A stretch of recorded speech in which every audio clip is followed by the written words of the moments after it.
प्रधानमंत्री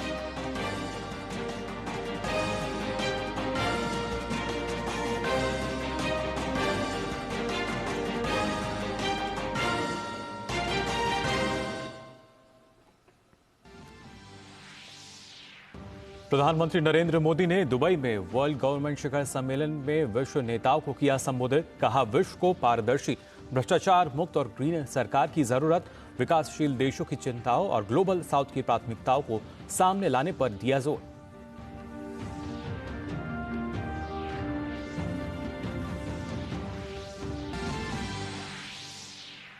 प्रधानमंत्री नरेंद्र मोदी और यूएई के उपराष्ट्रपति शेख मोहम्मद बिन राशिद अल मख्तूम के बीच द्विपक्षीय संबंधों को और मजबूत करने को लेकर हुई चर्चा। दुबई में भारत मार्ट का किया शुभारंभ।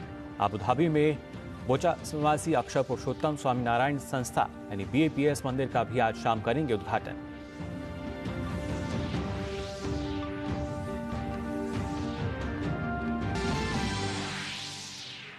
केंद्रीय कृषि मंत्री अर्जुन मुंडा ने किसानों से बातचीत के जरिए रास्ता निकालने का किया आग्रह। कहा, लघु समिति बनाकर किसान रखें अपना पक्ष। किसान आंदोलन के चलते दिल्ली के सभी बॉर्डर्स पर सुरक्षा के पुख्ता बंदोबस्त। आम लोगों को करना पड़ रहा है खासी परेशानियों का सामना।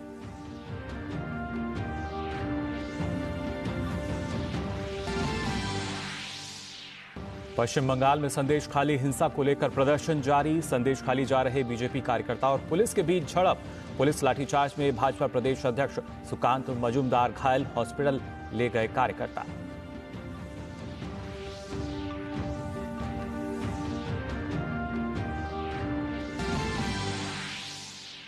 बीजेपी ने राज्यसभा द्विवार्षिक चुनाव के लिए उम्मीदवारों की एक और सूची की जारी। गुजरात से पार्टी अध्यक्ष JP नड्डा और महाराष्ट्र से अशोक चौहान, मेघा कुलकर्णी को बनाया उम्मीदवार।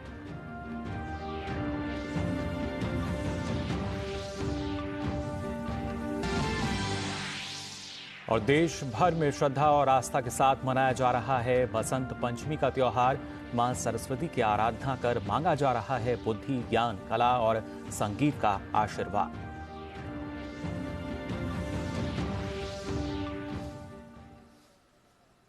नमस्कार, आप देख रहे हैं DD न्यूज। मैं हूं मुकुल शर्मा और आइए खबरें देखते हैं विस्तार से। प्रधानमंत्री नरेंद्र मोदी ने विश्व सरकार शिखर सम्मेलन में मुख्य वक्तव्य दिया। दुबई में आयोजित इस सम्मेलन में विश्व नेताओं ने हिस्सा लिया। यह सम्मेलन सरकारी प्रक्रियाओं और नीतियों से जुड़े संवाद का प्रमुख वैश्विक मंच है।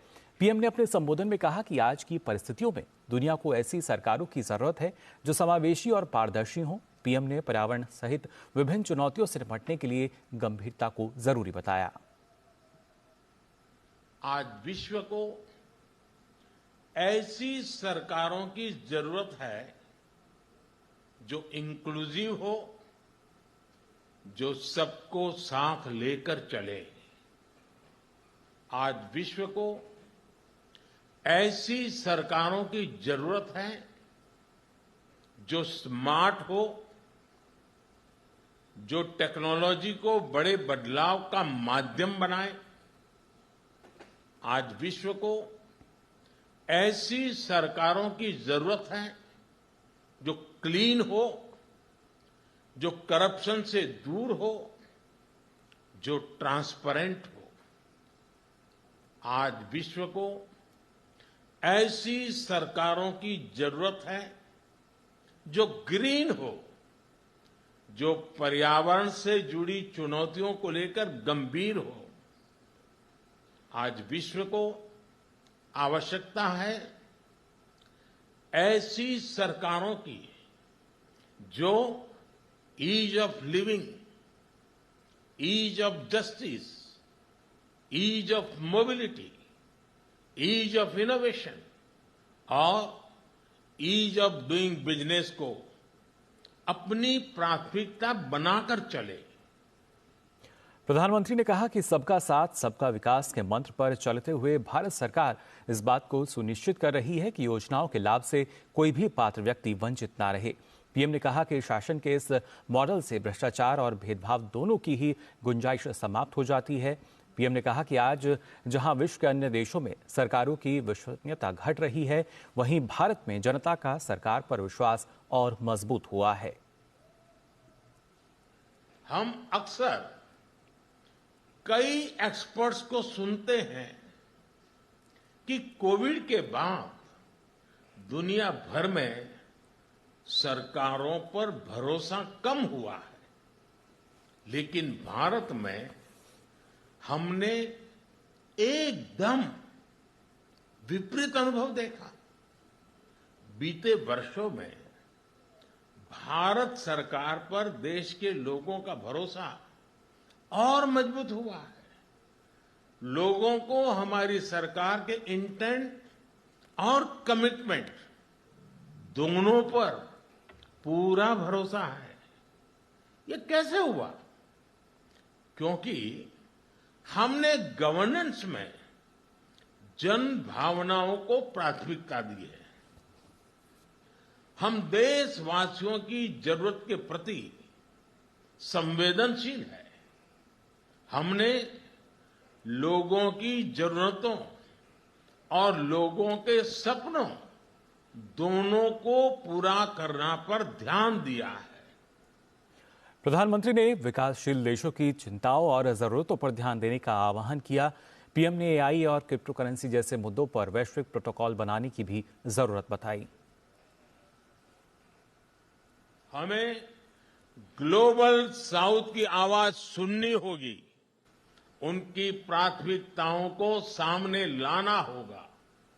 हमें जरूरतमंद देशों के साथ अपने रिसोर्सेज और अपनी कैपेबिलिटीज को शेयर करना होगा। हमें एआई, आर्टिफिशियल इंटेलिजेंस और क्रिप्टो करेंसी, साइबर क्राइम ऐसे पैदा हो रही चुनौतियों के लिए ग्लोबल प्रोटोकॉल बनाने होंगे। हमें अपनी नेशनल सॉवरेनिटी को प्राथमिकता देते हुए इंटरनेशनल लॉ की मर्यादा भी रखनी होगी। इन्हीं भावनाओं पर चलते हुए हम न केवल सरकारों के सामने उपस्थित चुनौतियों का समाधान करेंगे, बल्कि विश्व बंधुत्व को भी मजबूती देंगे। एक विश्व बंधु के रूप में भारत इसी सोच के साथ आगे बढ़ रहा है। साथ ही प्रधानमंत्री नरेंद्र मोदी ने संयुक्त अरब अमीरात के उपराष्ट्रपति से मुलाकात की। पीएम मोदी और यूएई के उपराष्ट्रपति शेख मोहम्मद बिन राशिद अल मखतूम की बैठक में अहम मुद्दों पर विचार विमर्श किया गया। दोनों नेताओं ने व्यापार और निवेश, प्रौद्योगिकी, शिक्षा और लोगों के संबंधों सहित द्विपक्षीय सहयोग को बढ़ाने पर बातचीत की।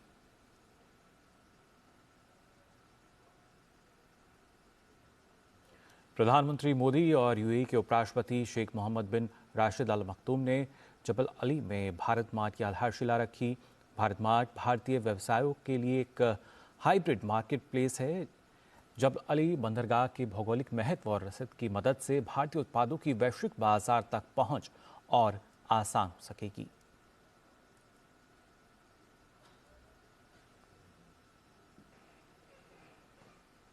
प्रधानमंत्री नरेंद्र मोदी ने मेडागास्कर के राष्ट्रपति एंड्री राजोएलिना से मुलाकात की। दुबई में हुई इस वार्ता में द्विपक्षीय संबंधों को और मजबूत करने पर चर्चा हुई। दोनों नेताओं ने द्विपक्षीय संबंधों में हुई प्रगति की समीक्षा की और उन्हें आगे बढ़ाने के तरीकों पर चर्चा की। पीएम ने मेडागास्कर की विकास यात्रा में भारत के सहयोग की प्रतिबद्धता भी दोहराई।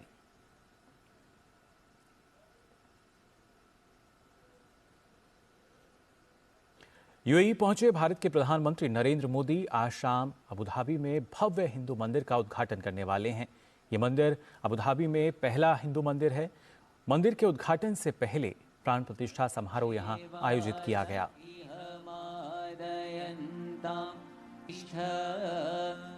प्रतिष्ठा सर्वदेवानां सिद्ध्यर्थ संकल्पः। अक्षत ओम ओम ओम ओम। अब हाथ जोड़कर हम प्रार्थना करेंगे। अधिरूढ़ा कराब्जैः पाशंकोदण्ड। तो अबुधाबी में 700 करोड़ से अधिक की लागत से बना स्वामीनारायण का ये मंदिर, जिसका उद्घाटन प्रधानमंत्री नरेंद्र मोदी करने वाले हैं। उस मंदिर के निर्माण में राजस्थान का भी योगदान है। स्वामी नारायण मंदिर में राजस्थान के प्रसिद्ध बलुआ पत्थर का उपयोग किया गया है। धौलपुर एवं भरतपुर के बलुआ पत्थर से इससे पहले भी राम मंदिर से लेकर कई ऐतिहासिक इमारत, लाल किला, संसद भवन, राष्ट्रपति भवन बन चुके हैं और इसकी देश विदेश में पहचान है। वहीं जिले के लोग इसे लेकर खुशी महसूस कर रहे हैं और इसके लिए देश के प्रधानमंत्री नरेंद्र मोदी का आभार व्यक्त कर रहे हैं। भारत के प्रधानमंत्री नरेंद्र मोदी जी आबू धाबी के अंदर, कतर के अंदर 700 करोड़ की लागत से भव्य दिव्य मंदिर स्वामीनारायण का बनाने जा रहे हैं। ये सब हमारे राजस्थान का धौलपुर जिले का और भरतपुर जिले का बलुआ पत्थर का प्रयोग हो रहा है। उसके अंदर 2000 मजदूरों ने काम किया है। अबू धाबी में भगवान स्वामीनारायण का मंदिर 700 करोड़ की लागत से हमारे देश के यशस्वी प्रधानमंत्री श्री नरेंद्र मोदी जी द्वारा आज उसका उद्घाटन किया जा रहा है, जिसमें हमारे राजस्थान के भरतपुर धौलपुर जिले के लाल बलुआ पत्थर का इस्तेमाल किया गया है। ये हमारे लिए बहुत ही हर्ष की बात है। बहुत खुशी हो रही है, गर्व महसूस कर रहे हैं। हमारे राजस्थान के बलुआ पत्थर का इस्तेमाल अबू धाबी के स्वामी नारायण मंदिर में जो हो रहा है, उसके लिए हम बहुत गर्व और क्या कहते हैं खुशी महसूस करते हैं और मोदी जी को बहुत बहुत धन्यवाद देते हैं। प्रधानमंत्री नरेंद्र मोदी ने अंतर्राष्ट्रीय ऊर्जा एजेंसी की मंत्रिस्तरीय बैठक को संबोधित किया। बैठक को वर्चुअल माध्यम से संबोधित करते हुए पीएम ने जलवायु परिवर्तन की चुनौती से निपटने की प्रतिबद्धता दोहराई। पीएम ने इस दिशा में भारत में हुए प्रयासों का भी जिक्र किया। We are firmly committed to combating climate change. Ours is a collective and proactive approach. India has already led initiatives such as the International Solar Alliance. Our mission life focuses on pro-planet lifestyle choice for a collective impact. Reduce, reuse and recycle is a part of India's traditional way of life. India's G20 presidency also saw a significant action on this front. The launch of the Global Biofuel Alliance was one of the highlights. केंद्रीय कृषि मंत्री अर्जुन मुंडा ने किसानों से आग्रह किया कि बातचीत के जरिए समाधान ढूंढें और किसानों से बातचीत के लिए सरकार पूरी तरह से तैयार है। मैं निवेदन करूंगा सारे किसान संगठनों से, जो भी इस समय इस तरह की बातों को लेकर, जिससे कि समस्या का समाधान के रास्ते मजबूत हो सकता है, उसके अनुसार पहल करें, बातचीत के माध्यम से समाधान ढूंढे और उसमें सरकार पूरी तरीके से तत्पर है, प्रतिबद्ध है और इस बात का ध्यान रखे कि आम आदमी को कठिनाई ना हो। साथ ही केंद्रीय कृषि मंत्री ने कहा कि सरकार प्रशासनिक तरह से सक्रिय है। उन्होंने कहा किसान अपनी बात रखें, सरकार समाधान ढूंढेगी। जो भी अपनी बातों को रचनात्मक, सकारात्मक सोच के साथ रखना चाहता है रखे और हम समाधान ढूंढे। तो हमने सबसे बातचीत की, कई लोगों ने इन सारे विषयों पर अपनी सहमति दी कि हाँ, यह सरकार ठीक कर रही है, सरकार क्विक एक्शन ले रही है, सरकार एडमिनिस्ट्रेटिव तरीके से एक्टिव है। पर इस बात से तो वो भी इस बात को मानते हैं कि किसान संगठनों के जो प्रतिनिधि होने चाहिए, पिछले जो कमेटी बनी थी उसमें उन्होंने नाम नहीं दिया। अब उस समय ये बातें सामने आई कि 3 की संख्या कम थी तो हम 6 कर सकते थे, हम बात कर सकते थे और कुछ, क्योंकि संगठनों के प्रतिनिधि ही होंगे, पूरा संगठन के दृष्टि से तो नहीं होगी। केंद्रीय कृषि मंत्री अर्जुन मुंडा ने कहा कि जो कानून बनाने की बात है उसमें सभी ऐसे विषयों पर ध्यान रखना जरूरी होता है जिससे कठिनाई ना हो। हमने कहा है कि जो एडमिनिस्ट्रेटिव नेचर के काम हैं उसको हम त्वरित गति से निष्पादित करते हुए लोगों को हम ये भरोसा देना चाहते हैं कि उसमें कहीं सरकार पीछे नहीं है, त्वरित निष्पादन करेंगे और कर रहे हैं। लेकिन जो कानून बनाने की बात होगी उसमें सभी ऐसे विषयों पर ध्यान रखना जरूरी होता है जिससे कि कठिनाई ना हो और जो भी कुछ हम करना चाहते हैं वो अच्छे ढंग से हो, अच्छे के लिए हो।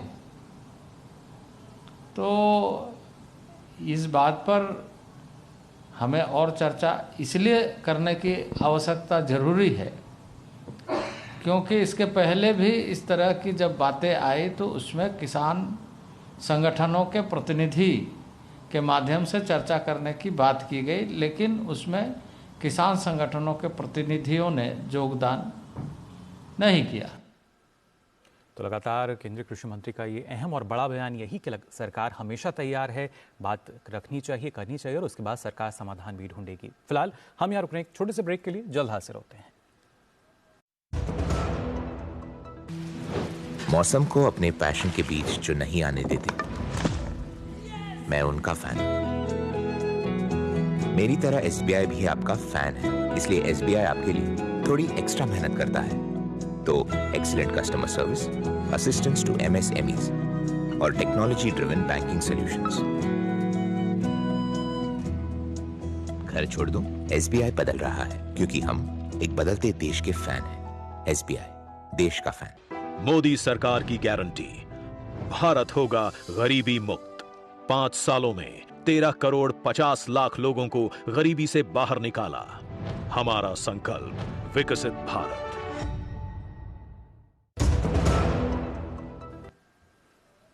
ब्रेक के बाद आप सभी का एक बार फिर स्वागत DD न्यूज़ पर। लगातार आपको बता रहे हैं किस तरीके से जो किसानों के आंदोलन को लेकर सरकार अपना पक्ष कर रही है और समाधान की बात हर बार कही जा रही है। वहीं किसानों के आंदोलन को लेकर हरियाणा के आम नागरिकों को पिछले 2 दिनों से भारी परेशानियों का सामना करना पड़ रहा है। हरियाणा, पंजाब, दिल्ली के सड़क रास्ते बंद होने से लोगों को बड़ी दिक्कतें हो रही हैं। कैथल में इंटरनेट बंद होने से स्कूल कॉलेज में पढ़ने वाले स्टूडेंट्स, व्यापारियों, कंपनियों में घर से काम करने वाले कर्मचारियों का कामकाज ठप हो गया है। लोगों का कहना है कि इस आंदोलन के कारण व्यापार पर भी काफ़ी बुरा असर पड़ रहा है। नागरिकों का कहना है कि किसानों के आंदोलन से आम जनजीवन जो है वो अस्त व्यस्त हो रहा है। जब रास्ते बंद होते हैं तो आप समझ सकते हैं कि कोई भी मरीज कहीं पर जा रहा होता है उसे कितनी परेशानी होती है। जहां मौत और जिंदगी का सवाल होता है उन्हें रास्ते में रोक लिया जाता है। इससे लोग बहुत ज़्यादा परेशान होते हैं।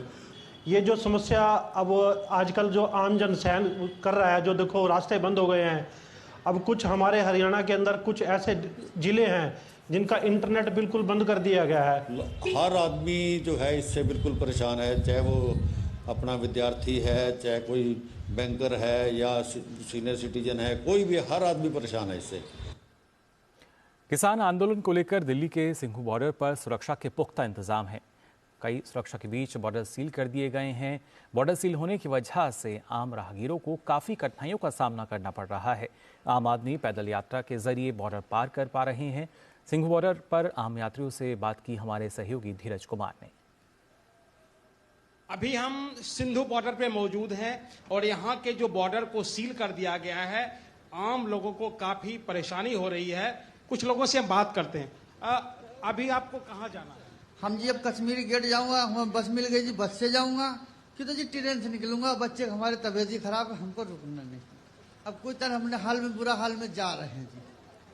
परिवार देखूं कि ये देखूं। हम देख सकते हैं कि आम जनजीवन कितना प्रभावित हुआ है। अभी परेशानी तो होगी सबको जाने में। अब मैं फ्लाईओवर से पहले उतरा, वहाँ डबल किराया ले रहा है, बोल के ले रहा है कि बंद है रास्ता। प्रॉब्लम तो हो रही है, सबको हो रही है। डबल किराया भी देना पड़ रहा है, फिर पैदल दूर हम लोग जाएंगे यहाँ से, तो परेशानी तो हो रही है। परेशानी तो ये है, पीछे बसें वाले पानीपत से बैठे हो, कभी बालगढ़ उतरना पड़ा है, बालगढ़ से फिर आके फिर ऑटो पकड़ो, ऑटो से आके फिर ये पैदल चल के आके फिर आके कह रहे भाई DTC की बसें आके मिलेंगी। तो परेशानी तो हो रही है आम पब्लिक को। वहीं सिंघू बॉर्डर पर 3 स्तरीय सुरक्षा व्यवस्था की गई है। बॉर्डर सील है। बॉर्डर पर करीब 6 पेट्रोल पंप हैं जिनका धंधा यानी कारोबार जो है वो बंद है। पेट्रोल पंप से जुड़े कर्मचारियों की वही स्थिति है। इन लोगों ने पिछले किसान आंदोलन के दौरान भी जो परेशानी है वो झेली थी। हालात ऐसे हो गए थे कि परिवार चलाना इनके लिए मुश्किल हो गया था। पेट्रोल पंप के मैनेजर महेश से बात की हमारे सहयोगी धीरज ने। सिंघू बॉर्डर पर किसान आंदोलन को लेकर नाकाबंदी है और यहाँ का ये जो पेट्रोल पंप है, पेट्रोल पंप की क्या स्थिति है, हम थोड़ा सा बात करते हैं।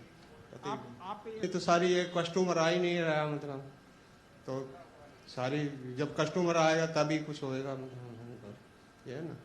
तो नाकेबंदी की वजह से मतलब सारा बंद पड़ा और बहुत नुकसान हो रहा है रोज की डेली का, मतलब वर्कर भी हैं, सारे हैं, काम करना है, मतलब सबको कहाँ से सैलरी देंगे जब कुछ होएगा ही नहीं हमारे पास। तो बड़ी समस्या है, अब क्या करें। मेरा यहाँ टायर पंचर का दुकान है सामने इसी पेट्रोल पंप पे। पिछले बार भी मेरे साथ ऐसा हुआ कि 13 महीना पूरा पंप ही बंद रहा, हम लोग का सारा सिस्टम बंद रहा, काफ़ी परेशानियों का सामना करना पड़ा और इस बार भी इसी हालात से हम लोग गुजर रहे हैं। आम लोगों को मुश्किल होता है कि कैसे वो अपना घर चलाए, कैसे अपने परिवार का पालन पोषण करे। अब क्या करें, मतलब और कोई क्या करेगा भाई, कितने दिन से यहाँ पे कर रहे हैं काम, अब महीना 2 महीना कोई यूं भी नहीं है कि मतलब हम कितने दिन का मतलब ये आंदोलन है जी। तो किसके पास जान, या तो भूखे मरो या अपने गुजारा करो, जैसे भी करना। आंदोलन को सीधे समझते हैं कि ये किसानों का आंदोलन है, लेकिन इस आंदोलन से कितना नुकसान होता है। पेट्रोल पंप के जो मैनेजर महेश चंद जी, इनका नुकसान है, इनके परिवार का नुकसान है। उससे जुड़े जो यहाँ टायर्स का काम करते हैं, पंचर बनाने का काम करते हैं, उनका ही नुकसान है। कहा जा सकता है कि इससे कई परिवारों का एक बड़ा नुकसान होता है। कैमरामैन ललित के साथ Dheeraj Kumar, DD news, Singhu border. और आइए अब आपको सीधा लिए चलते हैं डूंगरपुर, जहां राष्ट्रपति मौजूद हैं। और बेटियां, जनजातीय महिलाओं के सशक्तिकरण के इस महत्वपूर्ण आयोजन के अवसर पर मैं आप सबसे बीच उपस्थित हूं, इसीलिए मैं अपने आप को बहुत खुशी महसूस करती हूं। माही, सोम और जखम जैसे नदी के त्रिवेणी संगम पर स्थित बेणेश्वर धाम की ये भूमि बहुत ही पवित्र मानी जाती है। राजस्थान वीरों की भूमि है, ये इंद्रधनुषी संस्कृति की भूमि है। पधारो मेरो देश की अतिथि संस्कार की भावना यहाँ की पहचान है। जब राजस्थान की वीरता की बात होती है तो यहाँ के आदिवासी समाज के भाई बहनों का गौरवशाली इतिहास हमेशा याद किया जाता है। महाराणा प्रताप की सेना में आदिवासी वीरों की संख्या बहुत बड़ी थी। उन वीरों ने राणा का हरदम साथ दिया था। आदिवासी माताएं और बहनें अपने पतियों और बेटों को मातृभूमि की सेवा में मर मिटने के लिए खुशी खुशी विदा करती थी। मैं उन सभी ऐतिहासिक वीर माताओं और बहनों को सादर नमन करती हूँ। आधुनिक युग में भी हमारे देश की आदिवासी की बहनें परिश्रम और प्रगति के अच्छे उदाहरण प्रस्तुत कर रही है। पिछले साल दिसंबर में मैं जैसलमेर आई थी, जहां मैंने लखपति दीदी सम्मेलन को संबोधित किया था। वहां मैंने देखा कि कैसे स्वयं सहायता समूह से जुड़ने के बाद महिलाओं के जीवन में सकारात्मक परिवर्तन आया है। ये परिवर्तन देश भर में हो रहा है। मैंने अनेक राज्यों में महिला स्वयं सहायता समूह को देखा, संबोधित किया, उनसे बातचीत करते हुए वहां की महिलाओं के आत्मविश्वास को मैं महसूस भी किया। प्रायः गरीब व्यक्ति, विशेषकर महिलाओं के क्रेडिट या लोन मिलने में कठिनाई का सामना करना पड़ता था।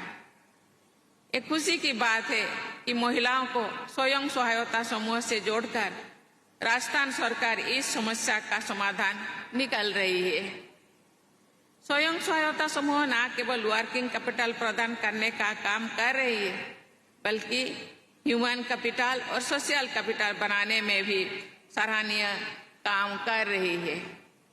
मुझे बताया गया है कि महिलाओं के स्वास्थ्य एवं स्वच्छता को सुनिश्चित करने के लिए राजस्थान सरकार निःशुल्क सैनिटरी पैड का वितरण कर रही है। इस विवेकशील, प्रगतिशील एवं संवेदनशील कदम के लिए मैं राज्य सरकार की सराहना करती हूँ। देवियों और स्वजनों, भारत में आत्मनिर्भर बनने का संकल्प किया है। भारत आत्मनिर्भर तभी हो सकता है जब भारत की हर इकाई स्वावलंबी हो। स्वावलंबन को प्रोत्साहन देने के लिए मैं सभी स्वयं सहायता समूह और उससे जुड़े हर व्यक्ति की सराहना करती हूँ। भारत सरकार ने लखपति दीदी कार्यक्रम की सफलता से प्रभावित होकर लखपति दीदी के लक्ष्य को 2 करोड़ से बढ़ाकर 3 करोड़ करने का निश्चय लिया है। मुझे खुशी है कि ये योजना सफलतापूर्वक अपने लक्ष्य के अनुरूप कार्य कर रही है। देवियों और स्वजनों, राजनैतिक, आर्थिक और सामाजिक न्याय के हित में अनेक विशेष प्रावधान हमारे संविधान में शामिल किए गए हैं। जनजातीय समाज के अवसर की समानता मिले, इसकी व्यवस्था भी संविधान तथा अन्य अधिनियमों एवं संस्थानों द्वारा सुनिश्चित की जाती है। अनुसूचित जनजातियों के लोग स्वयं अपनी स्थानीय शासन व्यवस्था चला सके, इसके लिए संविधान की 5वीं अनुसूची में विशेष व्यवस्था की गई है। इस अनुसूची में दी गई व्यवस्था 10 राज्यों में लागू है। इन राज्यों में से राजस्थान भी शामिल है। जनजातीय समुदाय ने स्वशासन के अच्छे उदाहरण प्रस्तुत किए हैं। समाज के अन्य वर्गों के लोग जनजातीय समुदाय से बहुत कुछ सीख सकते हैं। आज मानव समाज अस्तित्व की लड़ाई लड़ रही है। ग्लोबल वार्मिंग की समस्या हो या क्लाइमेट चेंज हो या फिर मूल्यों की पतन की, आज हमें इन सब समस्याओं के समाधान खोजने हैं। तभी हम ये सुनिश्चित कर सकेंगे कि आने वाली पीढ़ियां एक बेहतर जिंदगी जी सके। इस संदर्भ में जनजातीय समुदाय के जीवन मूल अनुकरणीय है। हमें उनसे सीखना चाहिए कि कैसे प्रकृति के साथ सामंजस्य बनाकर खुशहाल रहना संभव है। हमें सीखना होगा कि कैसे कम से कम साधनों से बिना प्रकृति को हानि पहुंचाए जीवन जीना संभव है। जनजातीय समुदाय के लोग स्वभाव से ही समानता और लोकतंत्र के मूल्यों को मानते रहे हैं। महिला सशक्तिकरण मानवता के मूल्यों का ही एक विशेष रूप है। देवियों और स्वजनों, हमारे ट्राइबल समाज में भी एक वर्ग ऐसा है जो अत्यंत पिछड़ा हुआ है और जिनका क्षमताओं और प्रतिभाओं का समुचित उपयोग नहीं हुआ है। इन विशेष रूप से कमजोर जनजातीय समूह के विकास के लिए प्रधानमंत्री जनजातीय आदिवासी न्याय महाअभियान या पीएम जनमन योजना की शुरुआत की गई है। हमें ये देखना होगा कि हमारे विकास की यात्रा में कोई भी पीछे छूट ना जाए। प्रधानमंत्री इसीलिए सरकार की नारा है सबका साथ, सबका विकास, सबका विश्वास और सबका प्रयास। आप सब प्रयास कर रहे हैं, इसलिए आज लखपति दीदी बनने में आपको कोई नहीं रोक रहा है। एक दिन था दीदियां अपनी घर के कोने में घूंघट लगा के बैठे थे। आज दीदियां कोई भी ऑफिस ऐसा नहीं जहां जा नहीं सके, चाहे कलेक्टर ऑफिस हो, एसपी ऑफिस हो, चाहे सब कलेक्टर ऑफिस हो, चाहे हॉस्पिटल हो, चाहे बैंक हो, खुद अपने आप काम कर रहे हैं। मैं जब यहाँ आ रही थी, इस कार्यक्रम को संबोधित कर रही हैं, जिसमें स्वयं सहायता समूह और खासतौर से जनजातीय समुदाय की जो महिलाएं हैं वो भी शामिल हैं। उन्होंने कहा कि किस तरीके से वर्तमान सरकार जो है वो प्रधानमंत्री नरेंद्र मोदी के नेतृत्व में सबको साथ लेकर चल रही है, सबके विकास की बात होती है और उसके साथ साथ सबका विश्वास और सबका प्रयास, जिसके बाद आज के समय में हम आत्मनिर्भरता की तरफ आगे बढ़ रहे हैं। खबरों में आगे बढ़ते हैं। खासतौर से किसान आंदोलन की अगर बात की जाए तो किसान आंदोलन के कारण आम जनजीवन प्रभावित हो रहा है। लोगों को आवाजाही में भी काफ़ी परेशानियों का सामना करना पड़ रहा है। आंदोलन चल रहा है, मेरे हिसाब से तो इसको जो है ना मतलब मिल बैठ के बात करनी चाहिए। हर आदमी जो है इससे बिल्कुल परेशान है, चाहे वो अपना विद्यार्थी है, चाहे कोई बैंकर है या सीनियर सिटीजन है, कोई भी, हर आदमी परेशान है इससे। किसानों को शांति प्रिय आंदोलन चलाना चाहिए। बैंकिंग का, पोस्ट ऑफिस का, बच्चों की पढ़ाई पे बड़ा असर हो रहा है। कृपया करके ये थोड़ा शांति प्रिय आंदोलन चलाकर अपनी बात केंद्र सरकार के मद्देनजर रख के, हर एक नागरिक इन लोगों से तंग आ चुका है। जब रास्ते बंद होते हैं तो आप समझ सकते हैं कि कोई भी मरीज कहीं पर जा रहा होता है उसे कितनी परेशानी होती है। जहां मौत और जिंदगी का सवाल होता है उन्हें रास्ते में रोक लिया जाता है। इससे लोग बहुत ज़्यादा परेशान होते हैं।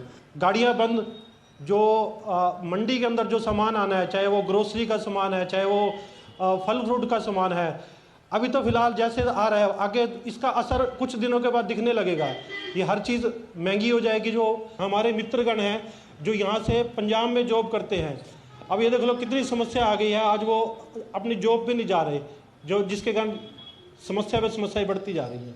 आम जनता इसके लिए बहुत ज़्यादा परेशान हो रही है और हो सके तो बातचीत सरकार न्योता दे रही है, बार बार उसके लिए निमंत्रण भी दिए जा रहे हैं। तो अच्छा होगा कि बातचीत के द्वारा इस मैटर को सुलझाया जाए। तो आम जन जो है उनको काफ़ी परेशानियों का सामना करना पड़ रहा है। किसान आंदोलन के चलते दिल्ली के सभी बॉर्डर्स पर सुरक्षा बढ़ा दी गई है।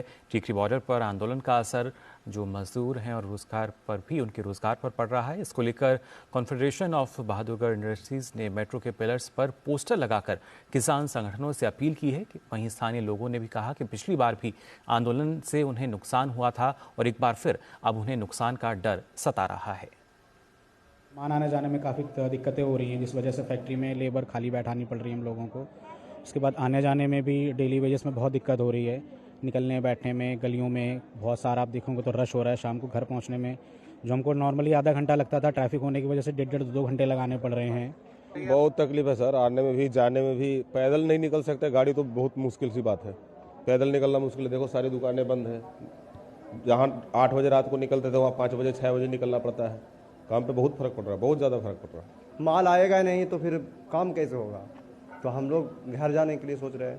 काम बिल्कुल नहीं है, इसीलिए तो हम लोग रोड पे घूम रहे हैं। काम ही नहीं है बिल्कुल। रोहतक जाना है, कोई साधन नहीं मिल रहा है सर। अब बहुत सी परेशानी है, पैर में दर्द भी हो रहा है। देख लीजिए, हमने सारी दुकानें बंद कर रखी हैं। इधर से ये नाका लग गया, इधर से सब बंद हो गया मामला। पिछले साल भी जैसे पूरा साल खराब हो गया था हमारा। कोई आता नहीं है और जो भी आता है सब बस इधर उधर की बात, राजनीतिक मुद्दे उछाल के एक तरफ हो जाते हैं। और जो हमारे जैसे हैं दुकानदार, वो सब जीरो के जीरो, कर्ज पे कर्ज हो रहा है सबके लोगों पे। रनिंग जब होता तभी तो काम होगा। इधर भी बंद है, उधर भी बंद है, ग्राहक आ नहीं रहे हैं, बस वैसे खोल के बैठे हैं, टाइम पास कर रहे हैं। सर मेरा यहाँ होटल है जन्नत के नाम से। पिछली साल जब ये किसान आए मेरे को 25 लाख रुपए का नुकसान हुआ था और अब भी मेरे को ये टेंशन हो रही है कि वो पिछली तो कवरेज हुई नहीं, आगे फिर शुरू हो गया। इस करके मैं रिक्वेस्ट ये करता हूँ कि इसको कम से कम रोका जाए।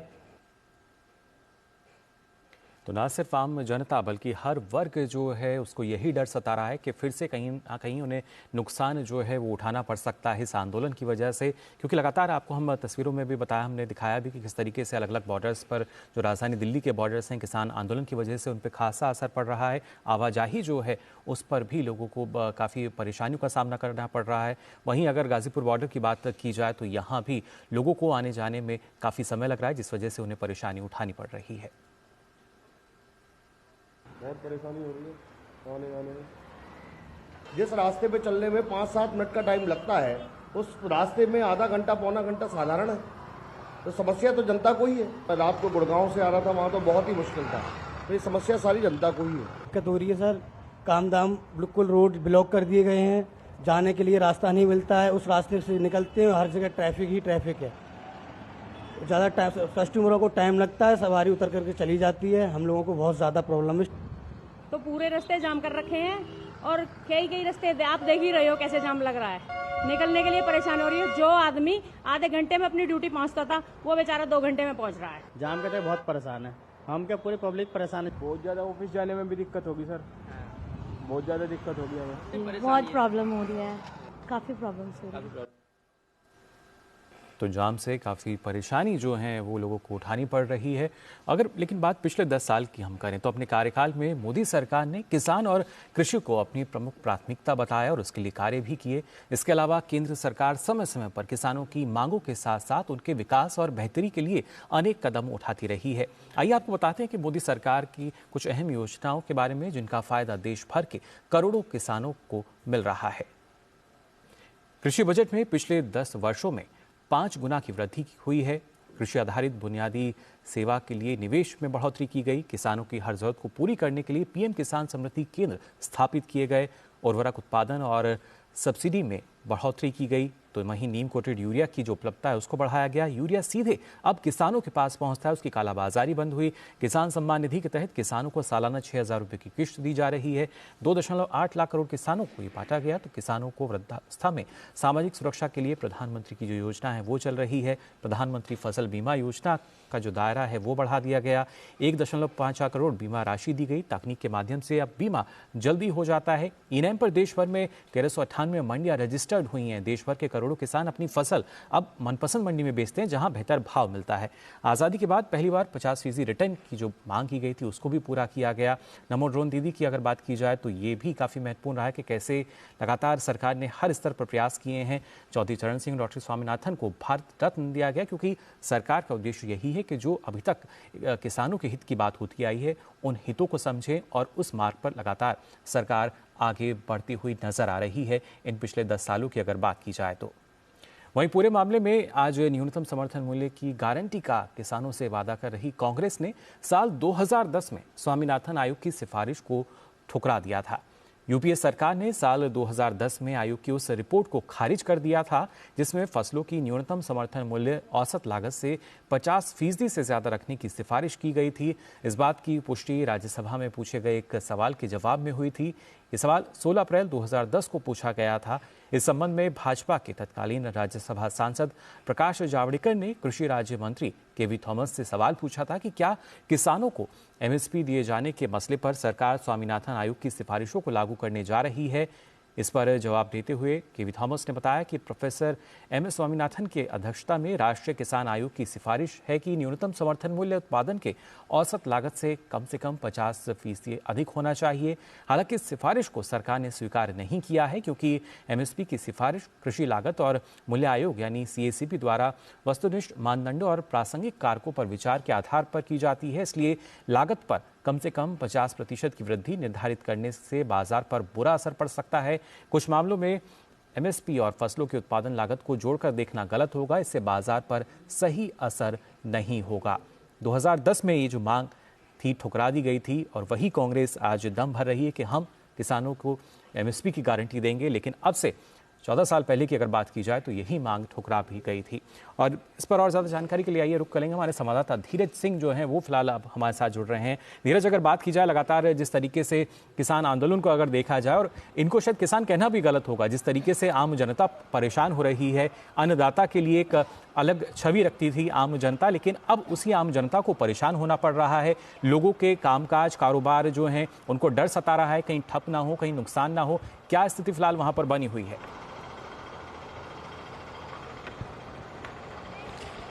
जी बिल्कुल, आपने सही कहा। साल 2021 में भी ऐसा माजरा यहाँ के लोगों ने देखा था, जबकि किसान आंदोलन के चलते लगभग 13 महीने यहाँ का जो चाहे कारोबारी, स्थानीय कारोबारी हो, यहाँ के पेट्रोल पंप मालिक हो, यहाँ के आसपास के लोग हों जो कि एक जगह से दूसरे जगह रोज़गार की तलाश में जाते हैं या जिनका रोज़ाना का काम इस शहर से उस शहर जाना है, उनकी ज़िंदगी कैसे बेतरतीब बन गई वो आज पूरी दिन जबकि मैं यहाँ रहा तो यहाँ के लोगों ने मुझे बखूबी बताया कि कैसे 13 महीने तक जो किसान का आंदोलन चला और 13 महीने में जो उनकी दिनचर्या, उनका परिवार कैसे चलेगा, उनके बच्चों को रोजी रोटी कैसे मिलेगी, बच्चों तक दूध कैसे पहुँचेगी, ये जुटाना भी मुश्किल हो गया। ये हम जरूर मानते हैं क्योंकि जो खास करके जो ऐसा तबका जो यहाँ रोजी रोटी की तलाश में आकर रुकता है, रोजी रोटी से कमाता है, अपने परिवार को चलाता है, उनके लिए जबकि ये मार्ग बंद हो गए, लगभग 13 महीने बंद रहा, तो उसके लिए एक बहुत बड़ी चुनौती रहा। और उससे पहले हमने कोरोना का काल देखा, जबकि देखा कि लोग अपने घर से बाहर नहीं निकल पाए, लोगों को अपने घरों में रहना पड़ा।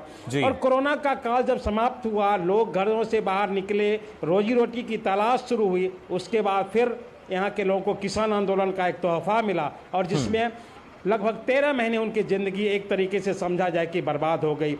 और आज जो भयावह स्थिति यहाँ बनी हुई है, आज मैंने जितने लोगों से यहाँ बात की है, सारे लोगों के मन में वही दर्द था कि शायद वही स्थिति यहाँ दोहरा ना जाए, क्योंकि जो चुनाव का वक्त है और किस तरीके से विपक्षी पार्टियां और किस तरीके से जो फंडिंग के जरिए और किसानों को आगे करके यहाँ की स्थिति को प्रभावित करने की जो कोशिश की जा रही है, तो हो सकता है कि चुनाव में किसी तरीके के सरकार से वादा करके या सरकार को किसी तरह से झुकाने का जो प्रयास विपक्ष की तरफ से किसान संगठन के जरिए की जा रही है, तो उसको एक बार फिर दोहराया ना जाए।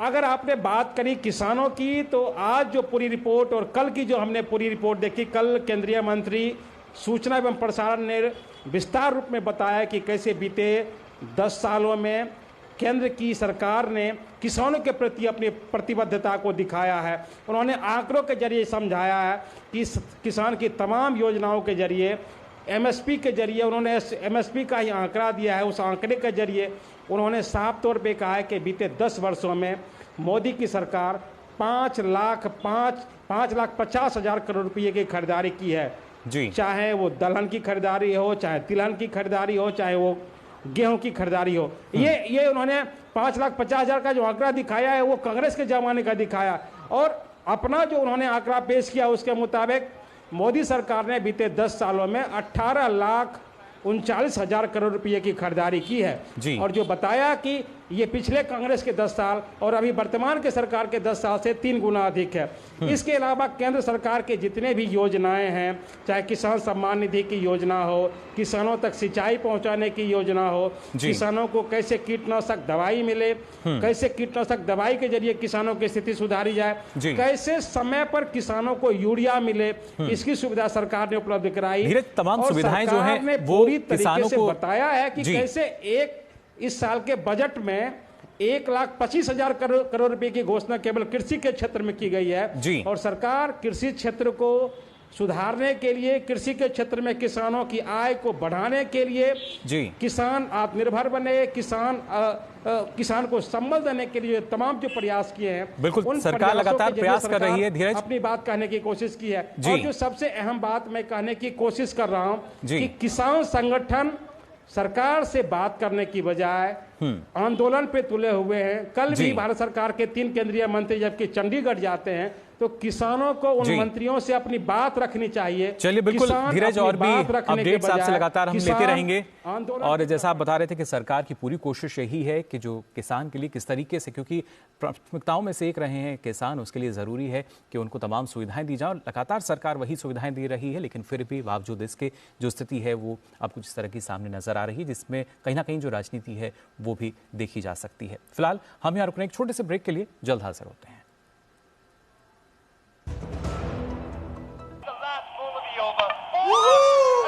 लड्डू हम यहाँ बैठे बैठे पैसे बना सकते हैं।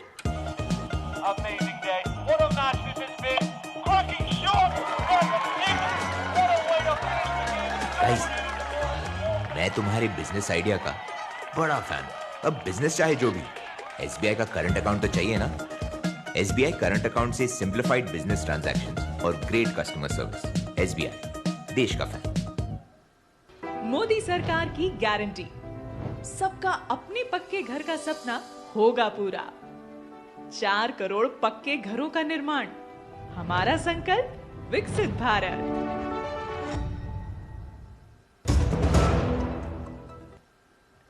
ब्रेक के बाद आप सभी का एक बार फिर स्वागत डीडी न्यूज पर। आइए खबरों में आगे बढ़ते हैं, बात करते हैं पश्चिम बंगाल की, जहां संदेशखाली हिंसा को लेकर जमकर हंगामा हो रहा है।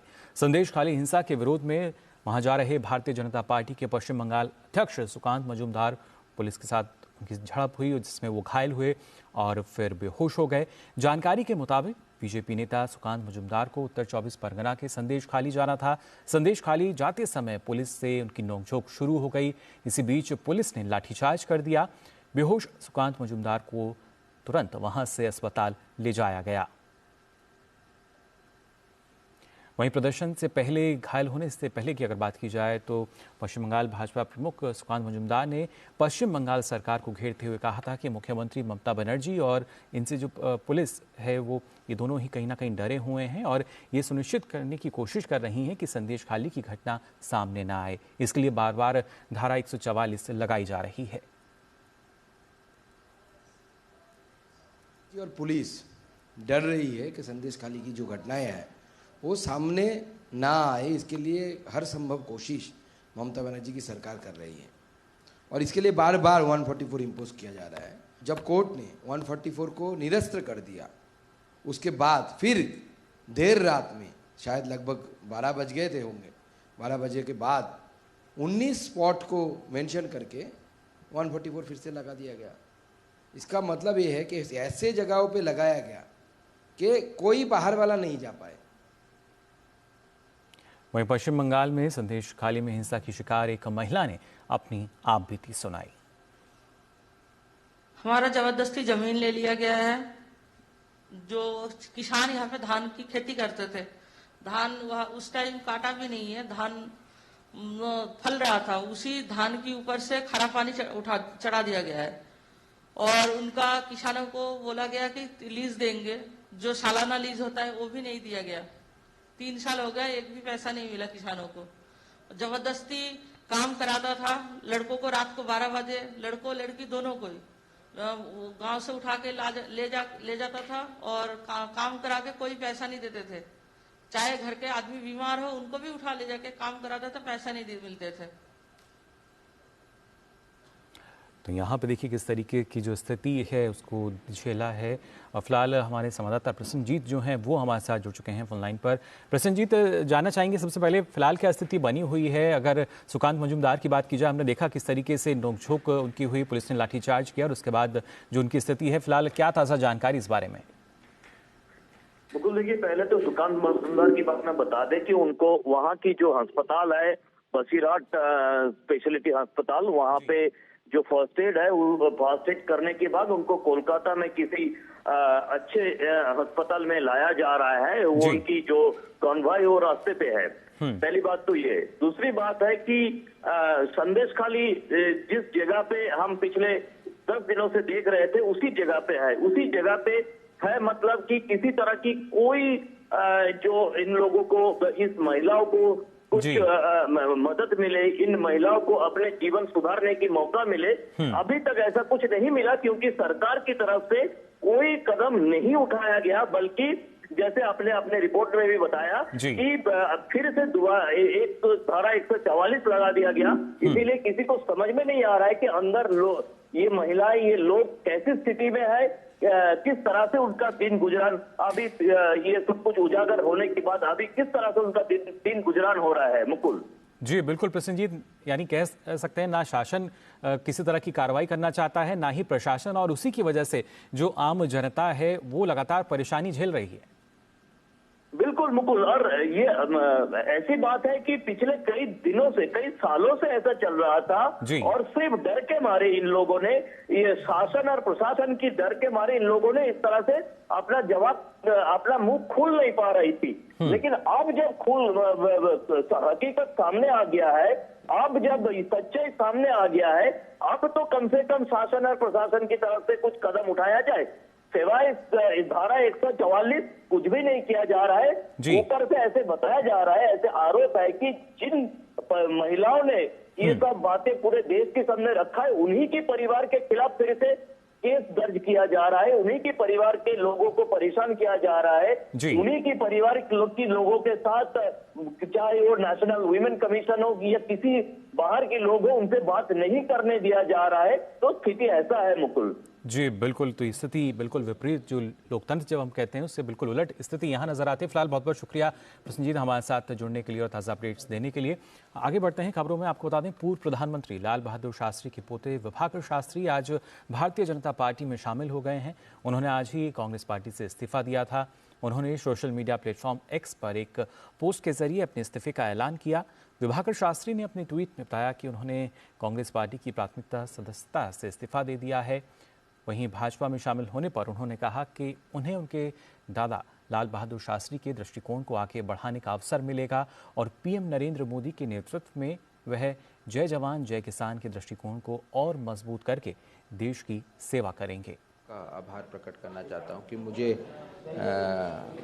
मेरे लिए बीजेपी के द्वार खोले उन्होंने, और मेरे को ये विश्वास है कि मुझे जो मेरे स्वर्गीय दादाजी लाल बहादुर शास्त्री जी का जो एक देश की तरफ सोच थी, जय जवान जय किसान, क्योंकि भारत की मूल किसान और जवान हैं, और उस सोच को आगे बढ़ाने का मुझे लगा कि एक मौका मुझे मिलेगा यहीं पर ही भाजपा में, क्योंकि भाजपा के ही दोनों प्रधानमंत्री की ये सोच थी।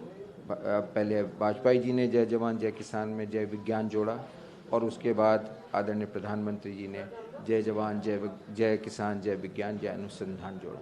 तो मेरा ये मानना है कि शास्त्री जी की सोच, शास्त्री जी का जो एक विचारधारा थी देश को आगे ले जाने की, उसमें मैं यहाँ पे रह के ज़्यादा काम कर सकता। भारतीय जनता पार्टी ने राज्यसभा द्विवार्षिक चुनाव के लिए उम्मीदवारों की एक और सूची जारी की है।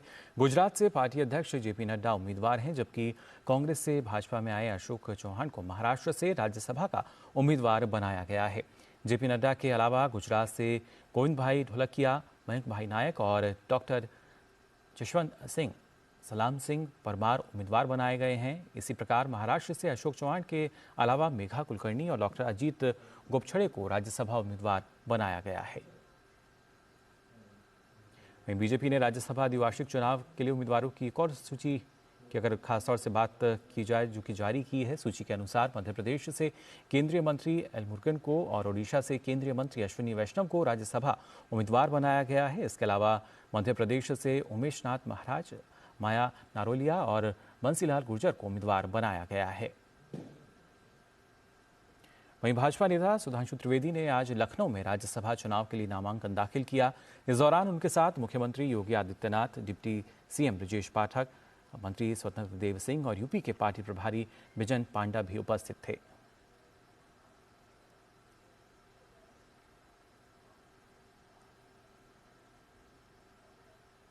कांग्रेस नेता सोनिया गांधी ने आज राजस्थान से राज्यसभा के लिए नामांकन दाखिल किया। उनके साथ राहुल गांधी, प्रियंका गांधी वाड्रा और अशोक गहलोत और गोविंद सिंह डोटासरा भी मौजूद रहे।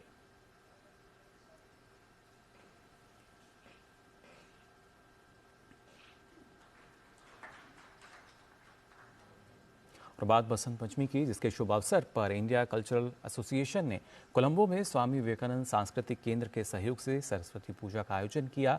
इस आयोजन में भारतीय प्रवासियों ने बड़ी संख्या में शामिल होकर ज्ञान, कला और संगीत देवी सरस्वती की पूजा अर्चना की। इस अवसर पर लोगों ने विशेष बंगाली भोजन का भी आनंद लिया।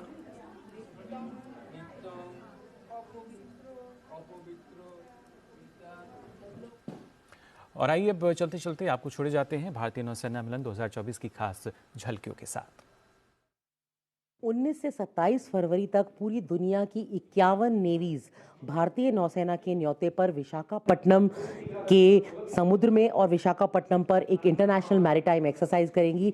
इसका नाम है मिलन 2024। इनमें से 15 नेवीज जो हैं वो 35 जंगी जहाज भी उन्होंने भेजे हैं इस एक्सरसाइज के लिए।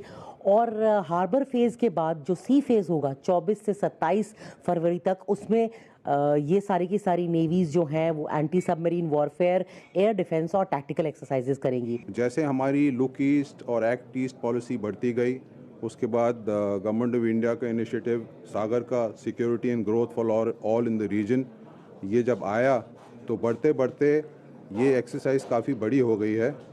और हमने डिसाइड किया कि अभी पोर्ट ब्लेयर थोड़ा छोटा पड़ रहा था, तो हमने मेनलैंड में ये एक्सरसाइज शिफ्ट करी और 2022 से विशाखापट्टनम में ये एक्सरसाइज चल रही है और विशाखापट्टनम में इस साल का जो एक्सरसाइज होगी वो दूसरी एक्सरसाइज होगी। हार्बर फेज जो है उसमें जूनियर ऑफिसर्स एक दूसरे के साथ प्रोफेशनल इंटरेक्शन, स्पोर्ट्स एक्टिविटीज करते हैं और जो बिजनेस एंड है, जो सी फेज है मिलन 2024 का, उसमें मिलकर 7 ड्रिल्स किए जाते हैं जो उनकी इंटरऑपरेबिलिटी यानी कि एक साथ ऑपरेट करने की उनकी क्षमता को बढ़ाते हैं। प्रधानमंत्री मोदी का ये एक सागर इनिशिएटिव जो है, लुक ईस्ट और एक्ट ईस्ट पॉलिसीज जो है, security and growth for all in the region यानी सागर इनिशिएटिव और लुक ईस्ट और एक्ट ईस्ट पॉलिसी, उसके तहत ये विशाखापट्टनम की कोस्ट पर और समुद्र में किया जा रहा है मिलन 2024 19 फरवरी से 27 फरवरी तक। कैमरा पर्सन AK के साथ नई दिल्ली से मैं नंदिता डागर, DD न्यूज़ के लिए।